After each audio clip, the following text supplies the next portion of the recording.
Hello doctor. നമ്മുടെ ജീവിതത്തിൽ ആയുർവേദത്തിനുള്ള പങ്ക് ഇന്നെല്ലാവരും അറിഞ്ഞു വരുന്നേ ഉള്ളൂ. വെറും ഒരു പെയിൻ മാനേജ്മെൻറ്റ് അല്ലെങ്കിൽ ഒരു മസാജ് എന്നതിലുപരി ആയുർവേദത്തിൻ്റെ മറ്റു സാധ്യതകൾ എന്തൊക്കെയാണ്? ആ, ഈ ഒരു ചോദ്യം ഞങ്ങൾ ഒ പി ഡിയിലും ഒരുപാട് ഫേസ് ചെയ്യുന്നതാണ്.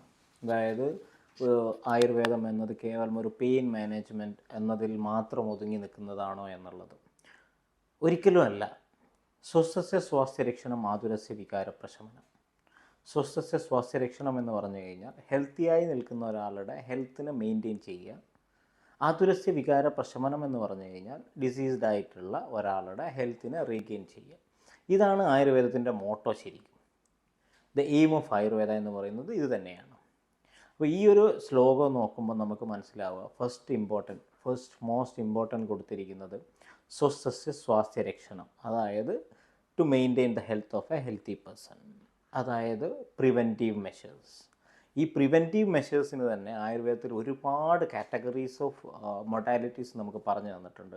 ദിനചര്യ, ഋതുചര്യ എന്നിങ്ങനെ കാറ്റഗറൈസ് ചെയ്തുകൊണ്ട്. ദിനചര്യ എന്ന് പറഞ്ഞു കഴിഞ്ഞാൽ ഒരാൾ ഡെയിലി പ്രാക്ടീസ് ചെയ്യേണ്ട റെജിമെൻസും, ഋതുചര്യ എന്ന് പറഞ്ഞു കഴിഞ്ഞാൽ നമ്മളുടെ സീസണൽ അനുസരിച്ചിട്ട് നമ്മളുടെ പ്രകൃതിയിലുണ്ടാകുന്ന മാറ്റങ്ങൾക്കനുസരിച്ച് അതിൻ്റെ വ്യതിയാനങ്ങൾ നമ്മുടെ ബോഡിയിൽ ഉണ്ടാക്കുന്ന ചേഞ്ചസിനെ ഓപ്പോസ് ചെയ്യുന്ന രീതിയിൽ നമ്മൾ എങ്ങനെ ജീവിക്കണം എന്നതിനെക്കുറിച്ചൊക്കെ വളരെ വിശദമായിട്ട് തന്നെ ആയുർവേദത്തിൽ പറഞ്ഞിട്ടുണ്ട്. അതുതന്നെയാണ് ഒരു പിന്നെ സ്വസ്ഥസ്യ സ്വാസ്ഥ്യരക്ഷണം എന്ന ഒരു പോയിൻ്റ് നമ്മൾ അക്വയർ ചെയ്യാൻ വേണ്ടി ചെയ്യേണ്ടതും. അതായത് ഒരാൾ രാവിലെ എഴുന്നേൽക്കുന്നത് മുതൽ അയാൾ ഉറങ്ങുന്നത് വരെ എന്തൊക്കെ ചെയ്യണം, അതുപോലെ തന്നെ സീസൺ വൈസ് എന്തൊക്കെ ചേഞ്ചസ് ഓരോരോ ആൾക്കാരും വരുത്തണം, പിന്നെ അതുപോലെ നിങ്ങൾ എപ്പോൾ കഴിക്കണം, എന്ത് കഴിക്കണം, എന്തൊക്കെ ഫുഡുകൾ കഴിക്കണം, കഴിക്കുന്നതിൻ്റെ രീതികൾ, അതുപോലും ആയുർവേദത്തിൽ ശരിക്കും നമുക്ക് പറഞ്ഞു തന്നിട്ടുണ്ട്. ഇനി നമ്മുടെ സെക്കൻഡ് സ്റ്റാൻസ്, അതായത് ആതുരസ്യ വികാര പ്രശമനം. ആതുരസ്യ വികാര പ്രശമനം എന്ന് പറയുമ്പോഴാണ് നമ്മളുടെ ഈ ട്രീറ്റ്മെൻറ്റ് മൊഡാലിറ്റീസിൻ്റെ ഇമ്പോർട്ടൻസ് വരുന്നത്.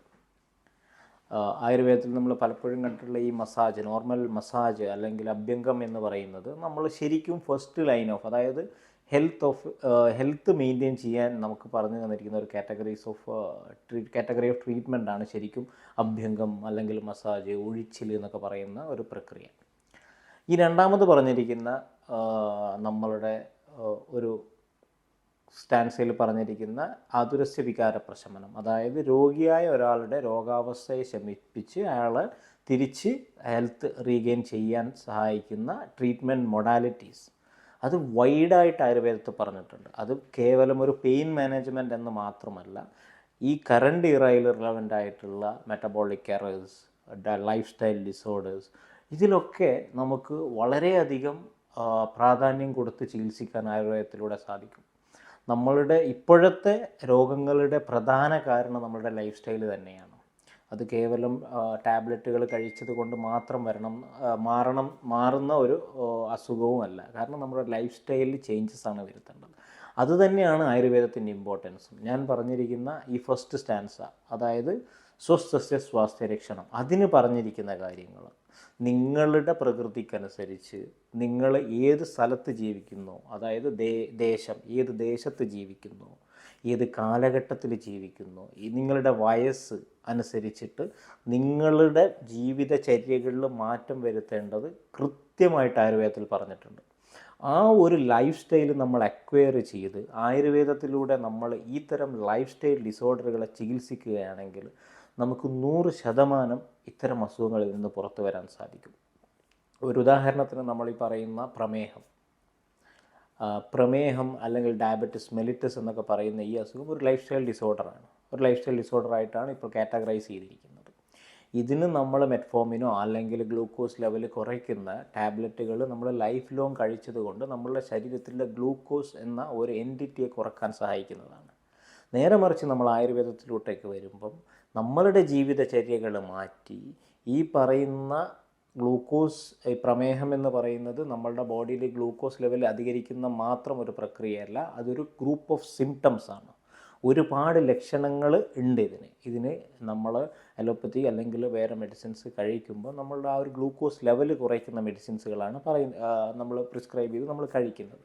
പക്ഷേ ആയുർവേദത്തിലോട്ടേക്ക് വരുമ്പം നമ്മൾ ഓരോരോ ലക്ഷണങ്ങളെയും, അതായത് ഇതിൻ്റെ പ്രധാന ലക്ഷണങ്ങളായിട്ട് പറയുന്ന ഒന്നാണ് ക്ഷീണം. ഈ ക്ഷീണത്തിനെ പോലും നമുക്ക് ആ ഫസ്റ്റ് ആയുർവേദ മരുന്നുകൾ നമ്മൾ കഴിച്ചു തുടങ്ങുമ്പം, നമ്മൾ ഒരു പ്രമേഹ രോഗി കഴിച്ചു തുടങ്ങിക്കഴിഞ്ഞ് കഴിഞ്ഞാൽ അദ്ദേഹത്തിൻ്റെ ഫസ്റ്റ് പോകുന്ന സിംറ്റംസ് ഈ ക്ഷീണമായിരിക്കും. അവിടുന്ന് അങ്ങോട്ട് മാത്രമേ എനർജി കൺവേർഷൻസ് ആണെങ്കിലും ഗ്ലൂക്കോസ് ഇൻസുലിൻ്റെ സഹായത്തോടെ കൺവേർട്ട് ചെയ്തിട്ടൊക്കെ നമുക്ക് ഈ ഒരു പ്രമേഹം അല്ലെങ്കിൽ ഡയബറ്റിസ് മെലിറ്റസ് എന്ന് പറയുന്ന ഒരു അസുഖത്തിനെ മാറ്റാൻ പറ്റും. ഇതുപോലെ തന്നെയാണ് എല്ലാ ജീവിത ശൈലി രോഗങ്ങളും. അതിൻ്റെ റൂട്ട് കോസിൽ പോയിട്ട് നമുക്ക് ട്രീറ്റ് ചെയ്യാൻ നമ്മളുടെ ജീവിതശൈലി മാറ്റിയേ പറ്റുള്ളൂ.